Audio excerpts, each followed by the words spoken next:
Are you ready to transcend? This is Robert Manni, host of Guys TV, and this week my special guest is Dr. Norman E. Rosenthal. We're going to talk about transcendental meditation right here, right now on Guys TV. You can also catch me on KCAA Radio here in Southern California, Guys Radio, my worldwide podcast, and we're on UK Health Radio a whole weekend long. Guys TV, Guys Radio, thanks for your support. Okay, Guys Radio, it is the interview portion of our show, and we're welcoming in our YouTube and Rumble viewers to the interview. And today we're going to talk about transcendental meditation, a practice I started about 3 months ago. My special guest returning to Guys Radio is Dr. Norman E. Rosenthal, MD, world-renowned psychiatrist, best-selling author. Last time he was on the show, we talked about seasonal affective disorder and his wonderful book about that. And he's the first person who actually described SAD and pioneered the use of light therapy as a treatment during his time at the National Institute of Mental Health. Dr. Norman is a prolific researcher and writer. He's written more than 300 scholarly articles and authored and co-authored 10 popular books, including Poetry RX, the New York Times bestseller Transcendence, and national bestsellers The Gift of Adversity, and what we're going to talk about today, Supermind, all about transcendental meditation. So I'm actually thrilled we're having this conversation because I need a check-in. So welcome to Guys Radio, Dr. Norman. Great to be here. Thanks for having me. Well, first, a little background for our audience. When Dr. Norman was on my show in the fall, we talked about seasonal affective disorder, perfect time of the year for that. We had a great conversation. I was looking at Dr. Norman, I was looking at your background and realized that you had written a book on TM. And as a meditator, I've been meditating for decades, but I had been feeling that my meditations were becoming a little bit stale. They felt like a little bit of work.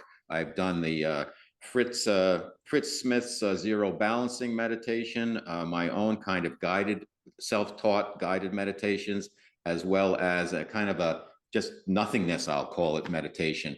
And I was kind of rotating them, and I felt I needed something new. And what they say is, you know, when the student's ready, the teacher shows up. So Dr. Norman and I had a great conversation on SAD, but then we started talking about transcendental meditation. And Dr. Norman, you were kind enough to connect me with Bob Roth, the CEO of the David Lynch Foundation, and he was kind enough to connect me with John Klessler here in Southern California. And immediately that weekend, I took the course, and I have been meditating or transcending, if you will, for TM for the past 3 months. So first of all, thank you for being on the show, and thank you for connecting me to this wonderful practice. I'm delighted with the results so far, and it's nothing that I expected in many ways. Well, of course, you're leaving me very curious, but it's one of those deals where you ask the questions, but I've got lots of questions I'd like to ask you.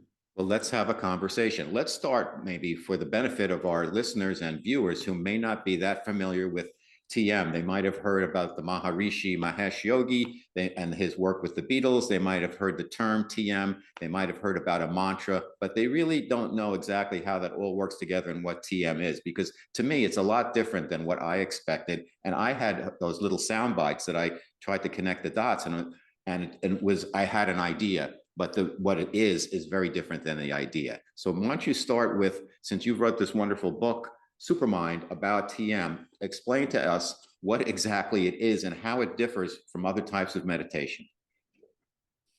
Great question. You know, everybody thinks when you meditate, you sit down, maybe you close your eyes, and then you do something with your brain. And that something can be many different things. One very popular and common type of meditation is mindfulness meditation, where you are asked to take your mind and focus it on something.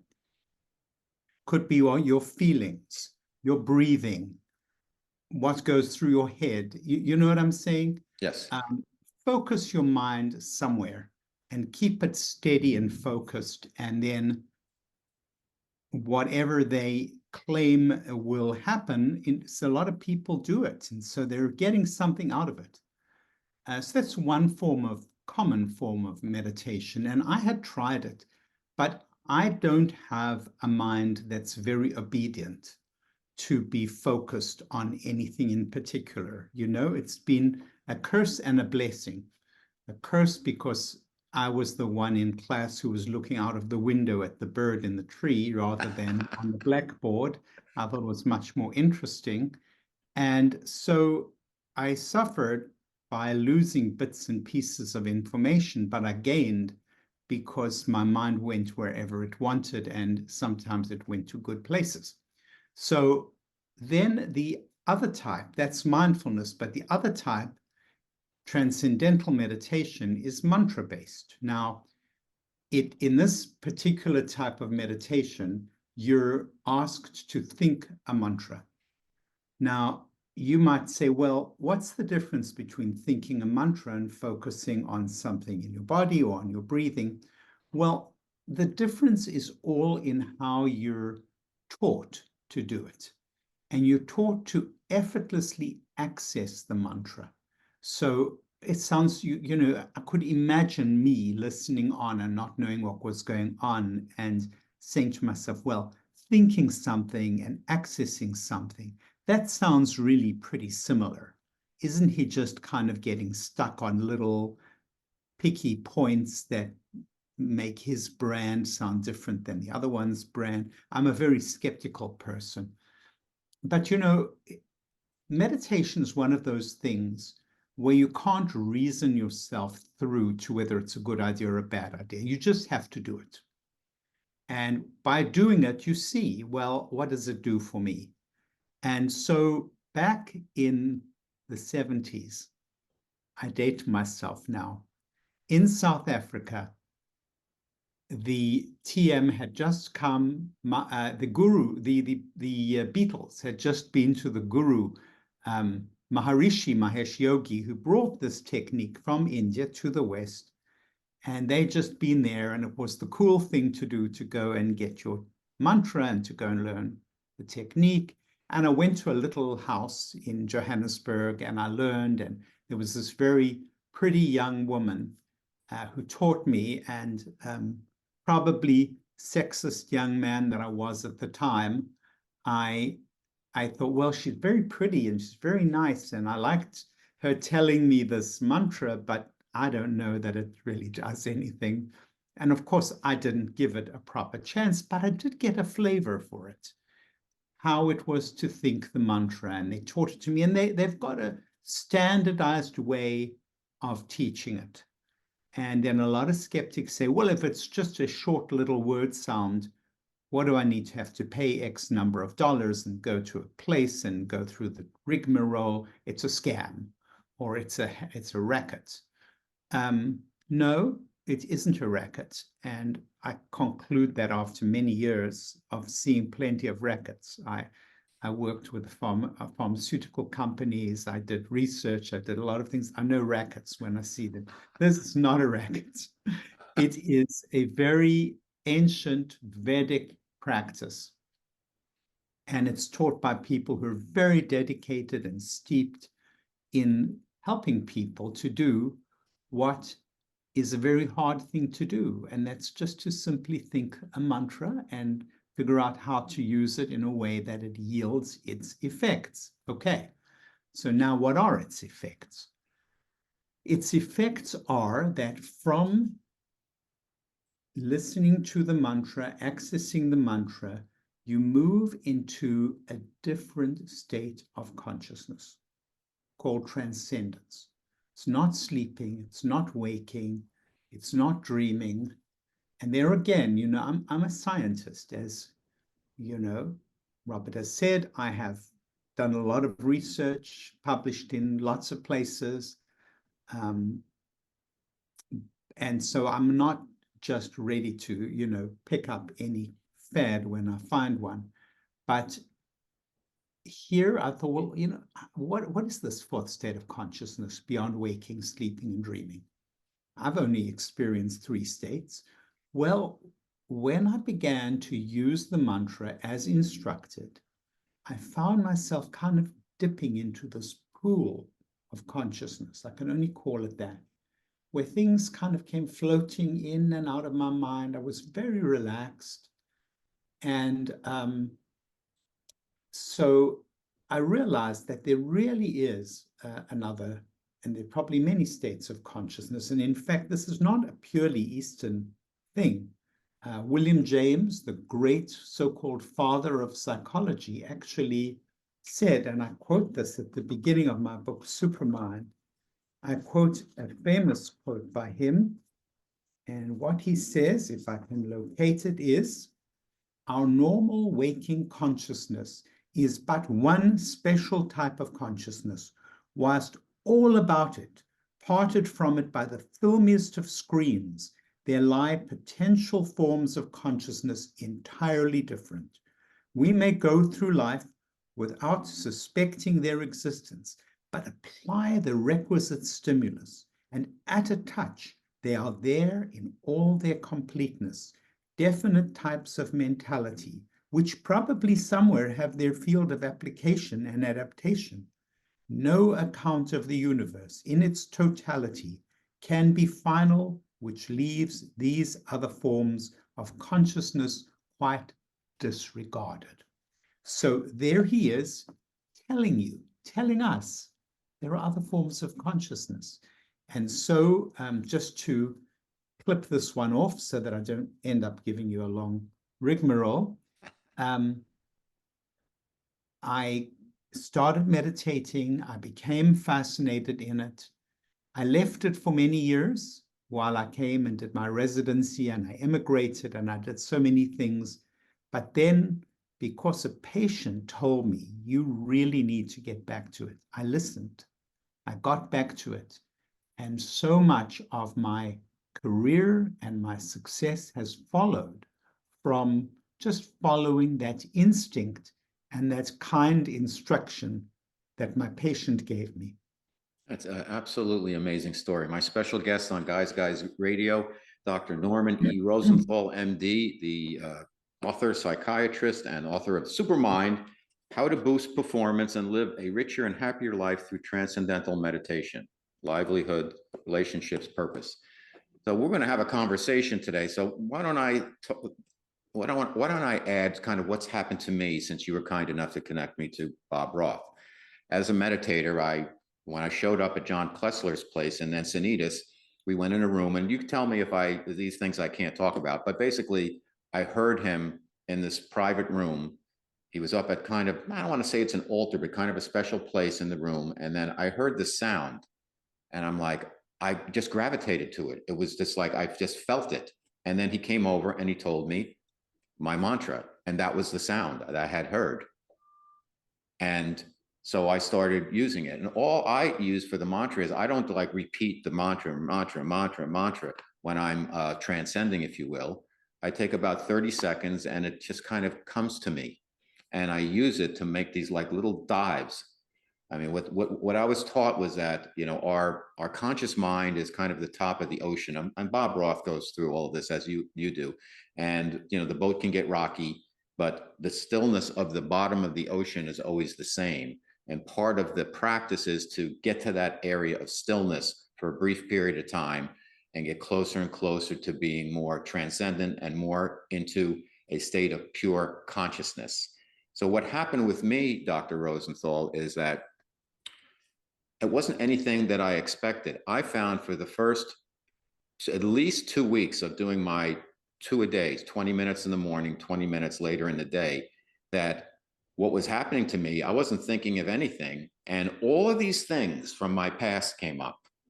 Every area and situation in my life that was significant, people, times in my life, they came up, and they were, all I can describe it as processed, and in a good way, and randomly. And each time each time I meditated and transcended, I didn't know what was going to come up. But something new came up, and all these things came up till a point about 3 weeks later that I felt like all these things had been processed, that I'd been carrying around, this baggage that I had, that I was no longer carrying around. Now, subsequently, some of those things pop up every now and then during my 20 minutes, and they'll just process again. Is that familiar? Is it me that's having this experience, or do other people have that, or is it everything's completely individualized? Well, to some extent, things are individualized because our memories, our associations are to some degree unique to us. There are things that we have. Like, let's say I'm in a meditation and then I remember my grandmother's house. Mm-hmm. There was an arbor of fig trees there, and the figs used to fall and ferment. And as children, we would run with our bare foot through the fermented figs. Now, you're never going to have that association. It's not part of your experience.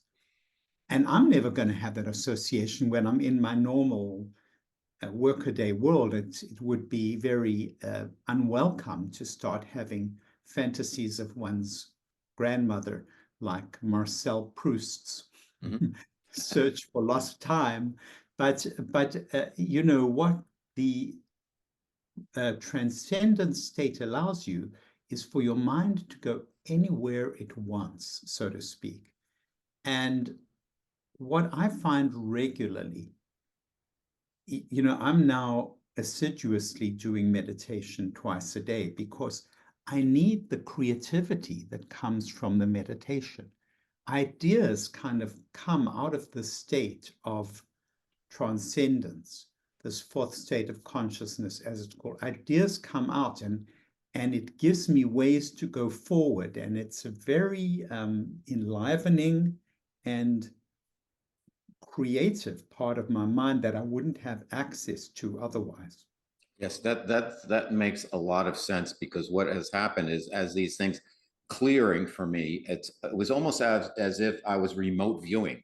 Like you mentioned your grandmother, whatever. It was like I was in the house I grew up in when I was 3 years old, and I could see the couch and the room, and there's my mother and my aunt and whatever. And it was real. It was just as real as you and I speaking right now. And those things got processed through. And I felt like, because a lot of that stuff moved aside, not in a bad way. It wasn't like tossing out the trash. It was like processing, that I felt a lot clearer minded and more creative in that. Well, I'll give you an example. I've been working on a book proposal, and I've been stuck because I don't like writing book proposals. I like writing. Like to write the book, but I don't like writing the proposal.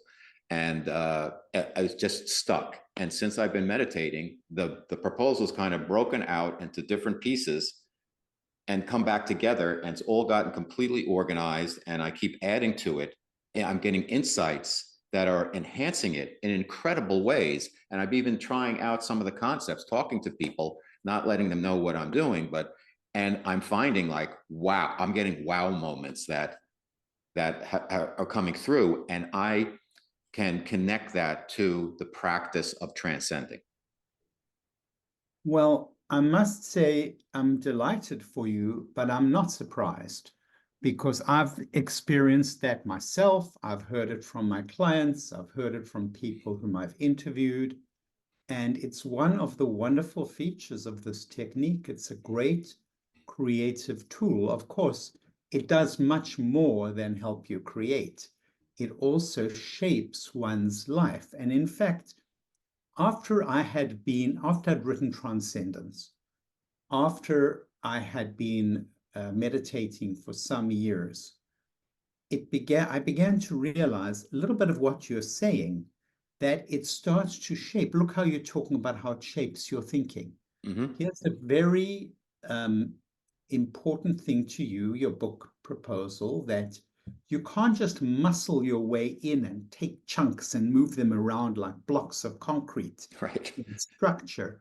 It's a very much more subtle process of reorganization, and where this thing should go here and that thing really belongs there. And you know, how did you do it? You didn't go and kind of lift it up and put it somewhere else. Through some kind of a mysterious organic process in which the brain works, it figured out these things for you while you were meditating. So what occurred to me is that after you've been meditating for a while, the meditation actually shapes the workings of your mind. It's more than just giving you this nice twice a day relaxing um, dip, bathe into the transcendence. It actually begins to change you in various ways. And in fact, what the wise people have learned who have studied this for a long time is that that state of consciousness, the sort of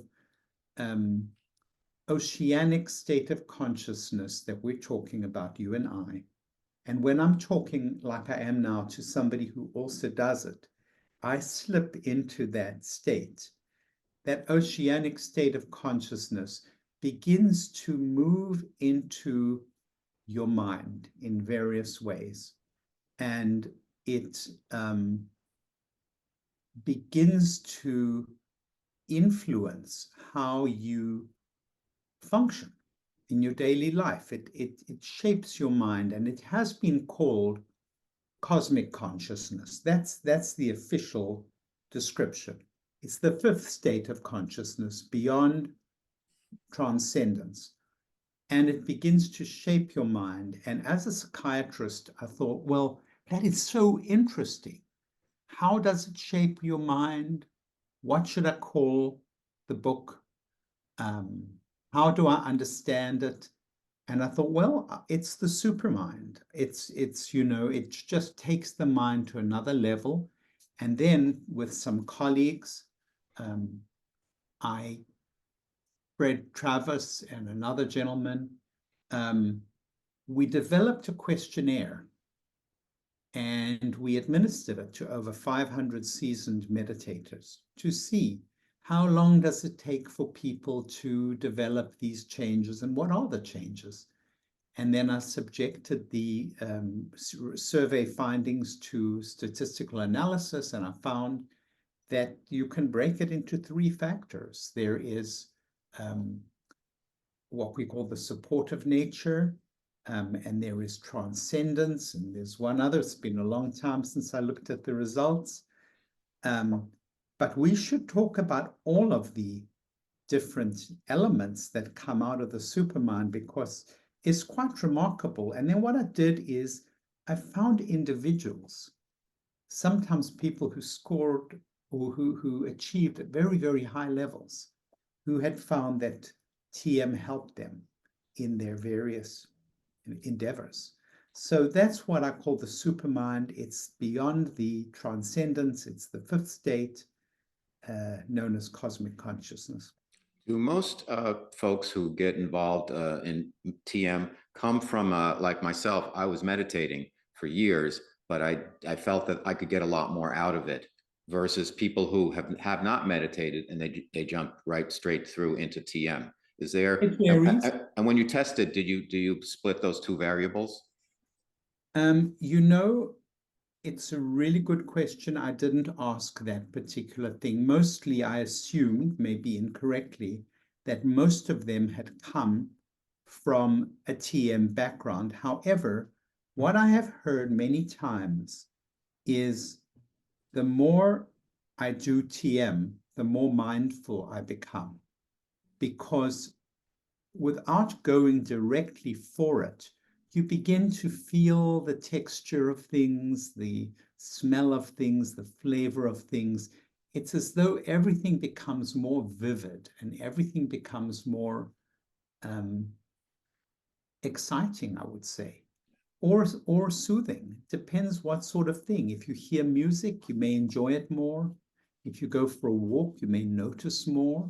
Or you may notice the same things, but in a different way. You know, one time you might say, look, there's a robin over there on the lawn. Or you might say, look, the robin's head is cocked in a certain way. I wonder if it's just eaten something. So it can expand your observations in different ways. I think that's very true. For myself, coming from a background of having meditated, maybe not meditating in the best way possible, but it was working for me.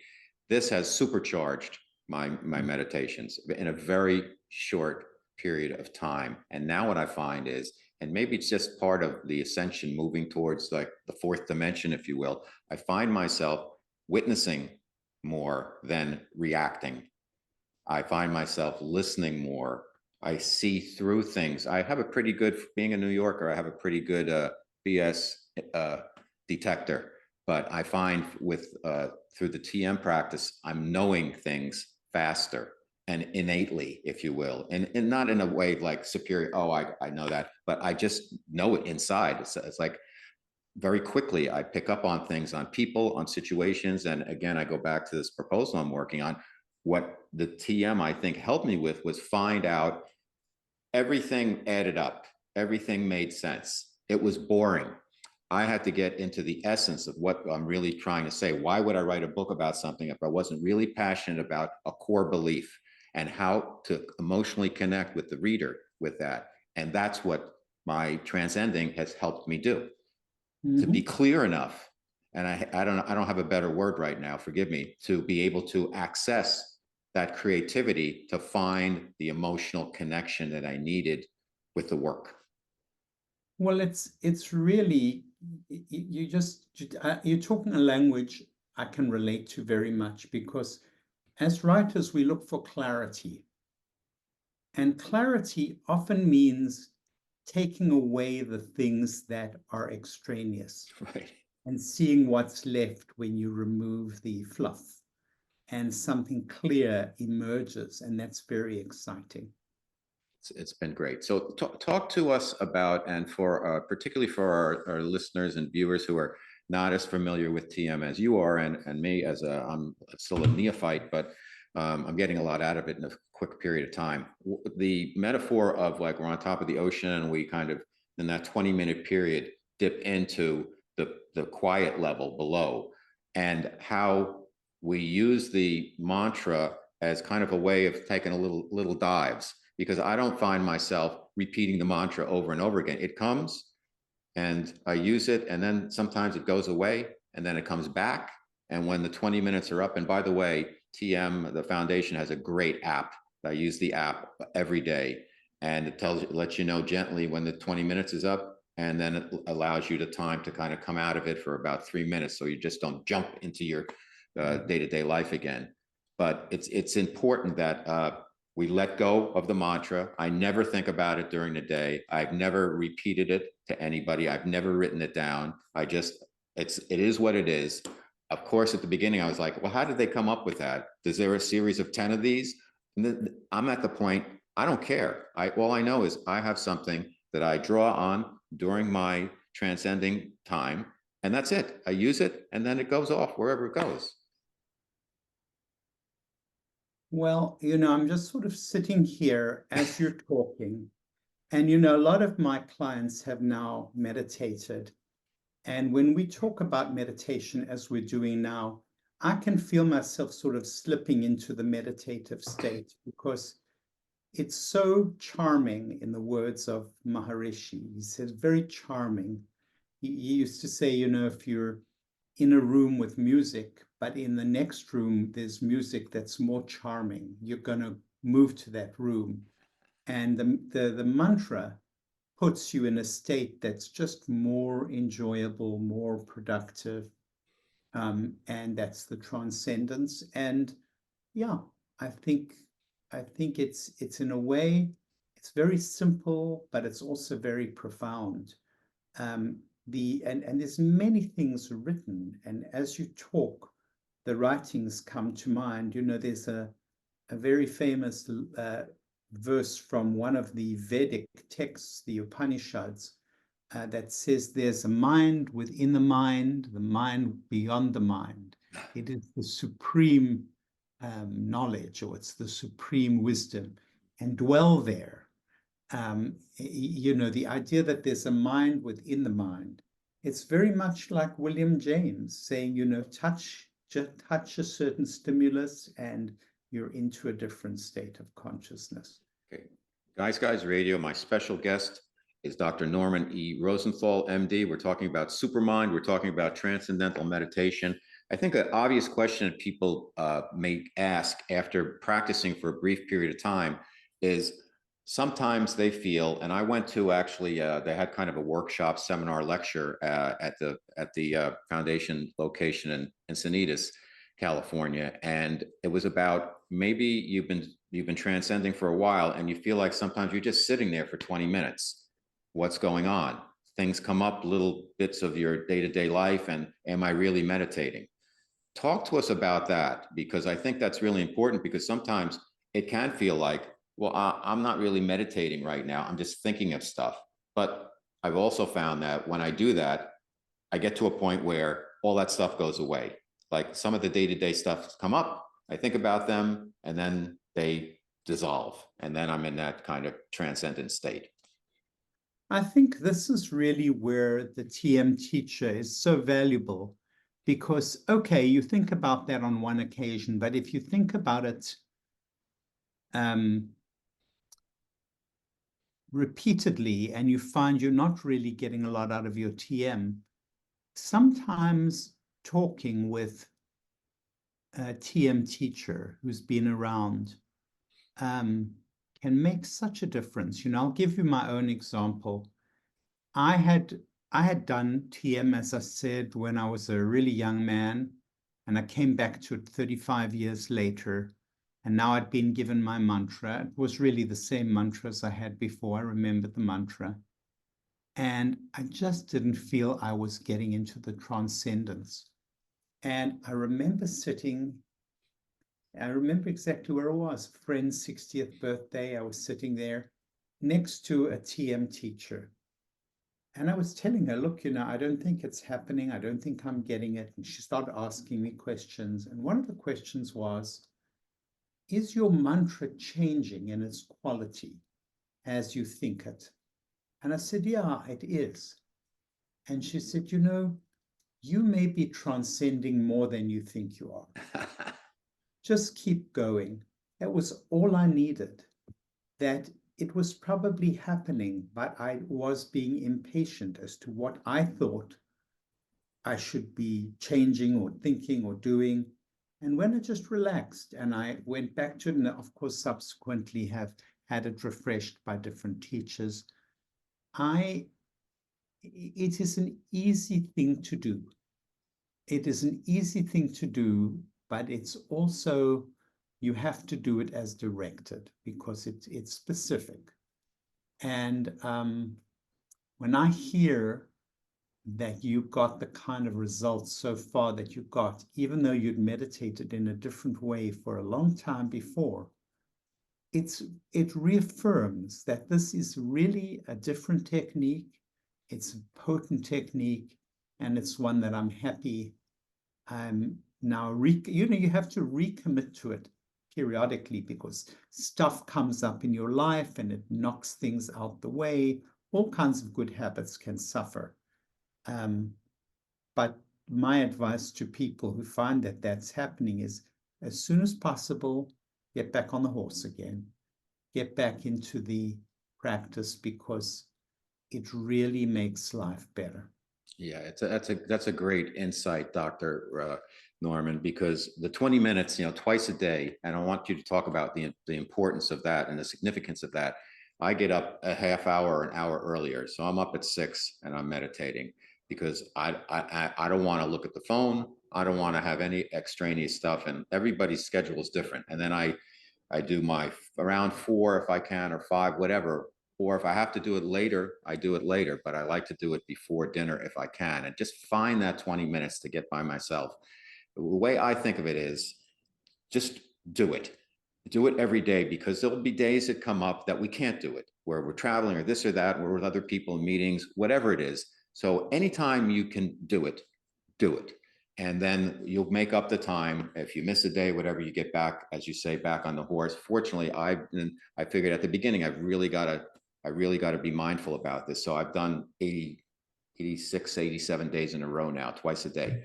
What is the significance of the 20 minutes in the morning and the 20 minutes later in the day?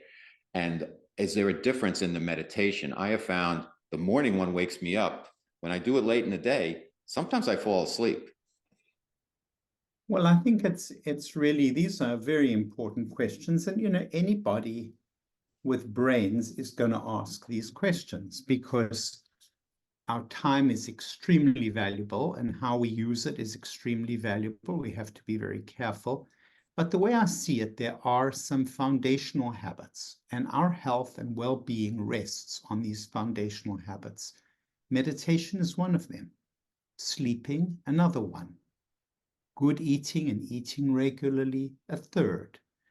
and exercise a fourth, and connecting with people a fifth. And so these are maybe 5 important. I have worked a lot with light. I find light to be a foundational exposure. So these are foundational. Now, in almost all of these, if not all of these, you need a certain amount of everything. You need to eat a certain amount, or drink a certain amount, sleep a certain amount, exercise a certain amount. The idea that there would be an amount that has been calibrated to be necessary. They say, get 7 to 8 hours of sleep a day, get such and such. And they've calculated that it works well if you can get 20 minutes of TM twice a day. Now, what happens if you cut it down to 10 minutes twice a day? The first thing you think is, I saved myself 20 minutes. Now I've got an extra 20 minutes and I can go and do all kinds of things. That was very clever of me. And a lot of my patients often say that with regard to all these foundational habits. And I tell them one of my favorite stories. You probably heard it. But there's a farmer and he's got a horse. And the horse, you know this one? He gives the horse a measure of grain each day. And the horse pulls the plow. And one day the farmer thinks, he's pulling the plow just with one measure of grain. How about if I just took a little bit of the grain off? And the next day, the horse pulls the plow just as well. And the farmer's really patting himself on the back that he's saved the grain and he's still getting his field plowed. And so it goes. And, this horse keeps pulling and the plow, the field keeps getting plowed. He thinks he's really onto something. And one day he comes in and the horse is dead.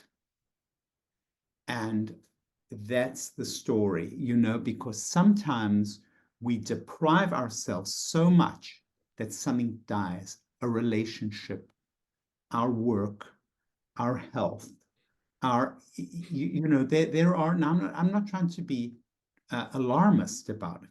If you did 19 minutes twice a day, would it be okay? Probably it would be fine. They've used 20 because it's a round number. But if you did 10 minutes once a day, it probably is not going to do very much for you. It might be a nice little relax, but it's not going to give you these kinds of profound changes that we're talking about. So just empirically, these people who've taught it and learned it, and this comes from thousands of years up in the Himalayas. This is not a recent thing. And the amount of time calibrated is experientially derived. It's come from experience. So if you really want to get the real benefits, then you would do well to just follow the rules. And I'm a great one for cheating on the rules. But this is not a rule to cheat on if you want the best possible result. There's a lovely tape on YouTube of Jerry Seinfeld.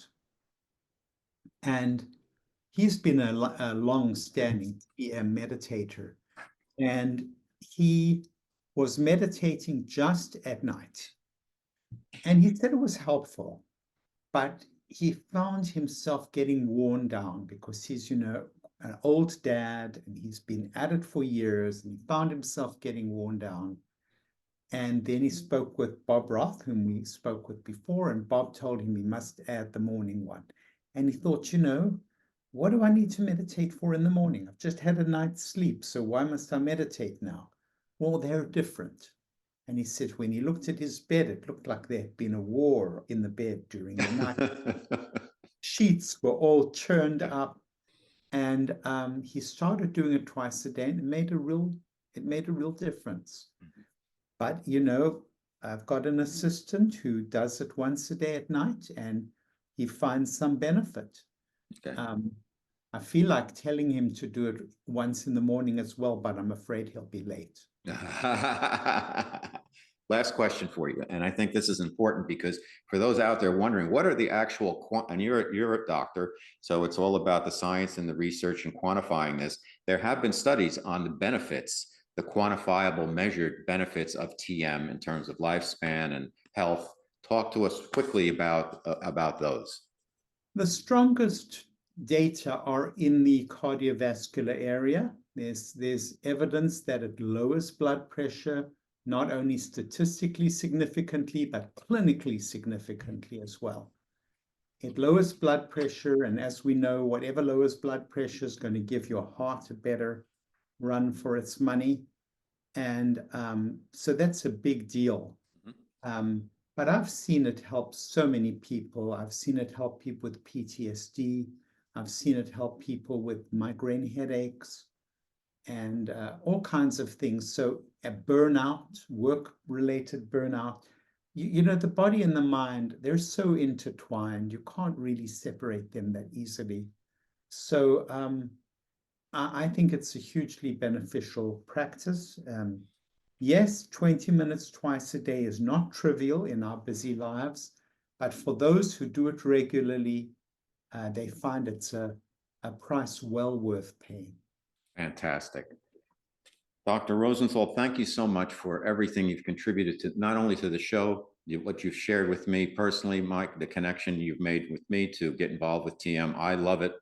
And I'm going to continue to do it. So Supermind is the name of this book. We'll have you on to talk about some of your other books again, but tell everybody out there where they can find out more about you, more about TM, and where they can get the book.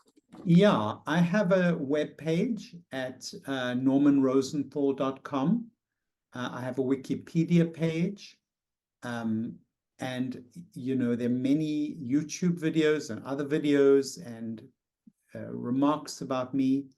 I've written 11 popular books. The one before this was on the seasonal affective disorder. It's called Defeating Sad. And the one before that is called Poetry RX, Poetry as Therapy. And some of those poems are seriously affected by my TM experience, because that really has shaped, you know, who I am. And I love that book, and I love to see people enjoying it and coming back to me and saying it gave me a lot. So check me out. If you want a memoir, I wrote one called The Gift of Adversity. It'll tell a little bit more about me. So I'm out there. Fantastic. Thank you so much, Dr. Rosenthal. And anytime you want to come back to the show, you're more than welcome. And thank you for helping me out, because you really have. And like what I do with all of my guests, I bring people in there who add value to the show, to the audience. And not everybody's going to vibe with everything, but I've interviewed over 700 thought leaders like yourself. And I got to tell you, I've gotten such a great education, and you've been one of the most generous contributors. So thank you. Thank you. Great to be with you again. If you enjoyed the guests and content I bring you each and every week to Guys TV and Guys Radio, please support us by subscribing to our channels and platforms. Thank you.